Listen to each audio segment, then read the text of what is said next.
திருப்பூரில் 250 அரங்குகளுடன் நிக்ஜோன் எந்திர கண்காட்சி தொடங்கியது. 4 நாட்கள் நடக்கும் இந்த கண்காட்சியில் 300 கோடி ரூபாய்க்கு வர்த்தக விசாரணை நடைபெறும் என எதிர்பார்க்கப்படுகிறது.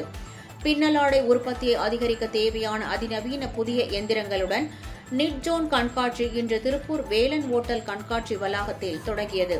இந்த கண்காட்சியில் உள்நாடு மற்றும் வெளிநாடுகளில் தயாரிக்கப்பட்ட அதிநவீன தொழில்நுட்பம் கொண்ட நிட்டிங் எந்திரங்கள், டையிங் எந்திரங்கள், பிரிண்டிங் எந்திரங்கள், எம்ப்ராய்டரி எந்திரங்கள், தையல் இயந்திரங்கள், உதிரி பாகங்கள் மற்றும் நவநாகரிகத்திற்கு தேவையான அக்சசரிஸ், ஃபேப்ரிக்ஸ் போன்றவை காட்சிப்படுத்தப்பட உள்ளது. 30,000 சதுர அடியில் முற்றிலும் குளிரூட்டப்பட்ட 250 அரங்குகள் அமைக்கப்பட்டுள்ளது. டிசைன்களை படைப்பதற்கும் விரைவாக கிச்சன் இண்டஸ்ட்ரி என்ற மாதிரி ஒரு மதிப்பு கூட்டப்பட்ட ஆடைகள் ஏற்றுமதிக்கு வருஷம் ஒரு 10-15% அதிகமாக ஏற்றுமதி செய்யப்படுகிறது. இதற்கு முதுகெலும்பாக நவீனமான மிஷினரிகள், அது எம்ப்ராய்டரியாக இருக்கலாம், பிரிண்டாக இருக்கலாம், டிஜிட்டல் பிரிண்டிங்காக இருக்கலாம்.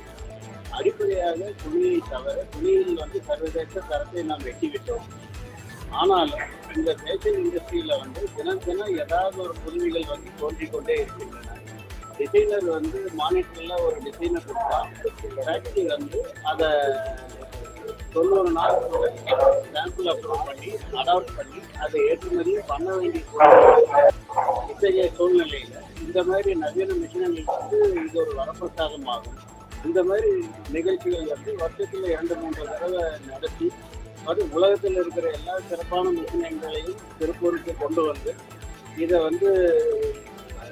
சப்போர்ட் பண்ணினீங்கன்னா திருப்பூர் ஏற்றுமதி இன்னும் பல மடங்கு அதிகமாகும். இப்போ இருக்கிறது ஒரு 36,000-40,000 கோடி பண்ணிட்டு இருக்கிறோம். இதை 1 லட்சம் கோடி இலக்காக நம்ம அடுத்த 5 வருஷத்தில் வச்சிருக்கிறதுனால இந்த மாதிரி மிஷின் எக்ஸ்போ இதுக்கெல்லாம் நல்ல வரவேற்பு இங்கே கிடைக்கும் அப்படின்னு உறுதி கூறிட்டு இந்த வாய்ப்புக்கு நன்றி கூறி விடைபெறுகிறேன்.